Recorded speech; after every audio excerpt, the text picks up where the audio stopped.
Excuse me, Governor, we have to go to the podium right now. I'm really sorry. 1 minute. That's Senator Gravel. You're telling me that I can't talk to the delegates of this convention on behalf of my candidacy? Is that what you're telling me, Yvonne? Quite I'm unusual. telling you that I'm here to follow the rules, and the rules say you can't talk. And I'm here to correct you on the rules. The rules say very precisely that the person can be nominated, has to be a delegate, but the person who seconds does not have to be a delegate. And I am therefore entitled to speak to these people. If this is an open convention... Second his own nomination. I don't think that's ever been done before. If there is a parliamentarian here, let him come forward and let him see if this is an open convention.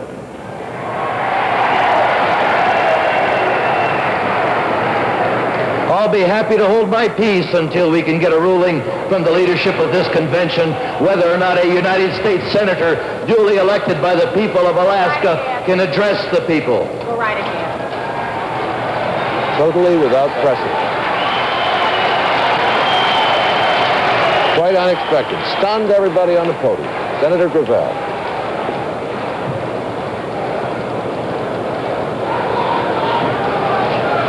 I don't think I have to say anything more about what has happened in the last 3 days with respect to the management of this convention. I think it's been demonstrated a moment ago much better than any words that I could put forward. I'm proud to be in this room with you, with these delegates, openly and freely selected. You people who has the wisdom to elect the next President of the United States, George McGovern. I'm proud to be here with you. Like you, you're a product of the new politics, and so am I. That new politics demands that one brings his candidacy to the people. I have attempted to do that, and I'm attempting to do that right now.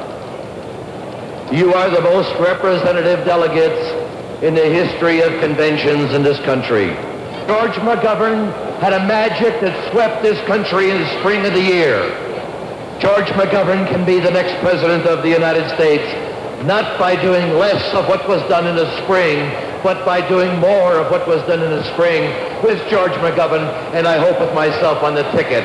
I thank you for your consideration and hope that you'll consider my candidacy.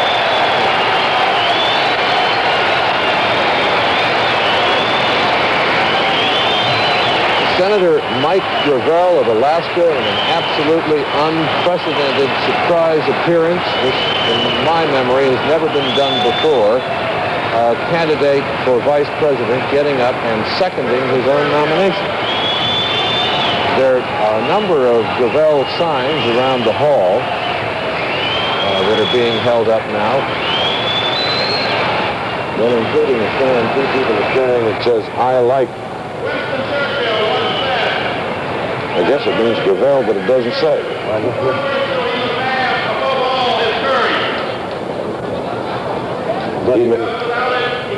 You say it is without precedent.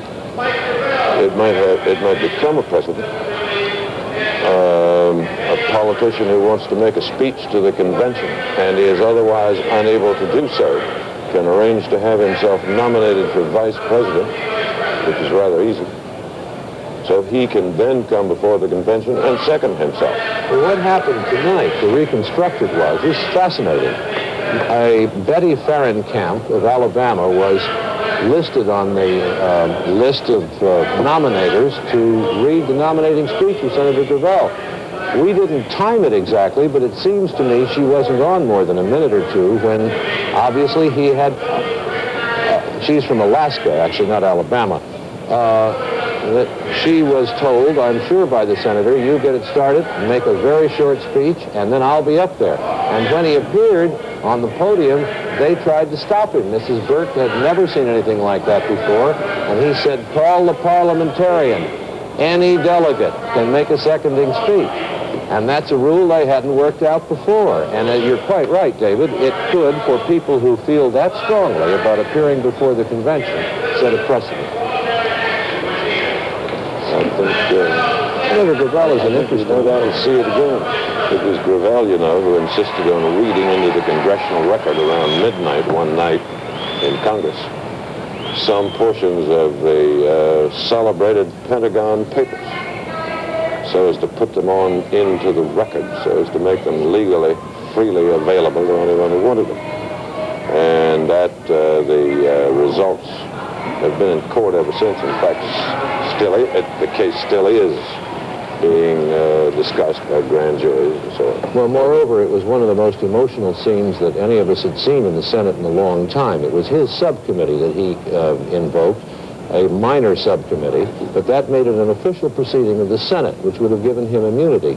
And many of us remember how, at the end of that reading, Senator Gravel wept strong tears. It was quite an emotional moment for him. And it has been in and out of the courts ever since. The Supreme Court touched on it in a ruling, I think, last week or the week before.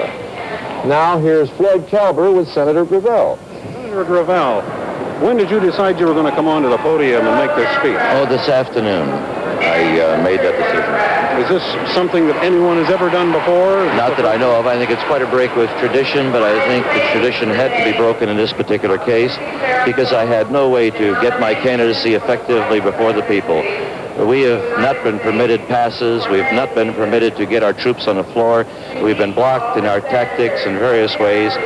There's been some unusual unfairness in the course of this convention. It's politics. I understand politics.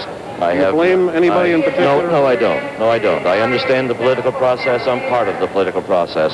I use the tools at my disposal. I don't have great wealth. All I have is my own articulateness and the many people who are supporting me. And what we've done is try to just shoot our best shot here. It's most unfortunate. I think the rules should have been changed. I think there could have been a little more imagination in the enforcement of the rules. But to let a person who's running for Vice President of the United States not really have access to the floor of this convention for 3 days really raises a great question mark in the convention process. Were you going to move from that podium once you got up there? No, because we had researched the rules and I was entitled to be at that podium. What they were trying to do was to just pull one more fast one on me, and it's been done all week long. And they didn't succeed at it because the people wouldn't let them succeed at it. If it hadn't been for the people in this convention who objected to the tactics employed, I would have obviously been removed. But you see, the people aren't aware of all of the tactics that are employed. By what do you mean exactly by tactics? Well, it's the Anything way you want to specify? No, not really. No, I don't want to go into any details because whether I win or lose, I've got no sour grapes. I'm a public person. I've been in politics. I know politics is difficult and it's tough. You take your lumps the way they come. And I've got no comment, and I've got no comment on any individuals with respect to the way things have happened. It's just that this isn't the way to do it. I believe that we can have better democracy if we have a more open society. Openness in government and openness in the selection of the people who run the government. Thank you, Senator Mike Gravel of Alaska. Now we'll go back to the booth.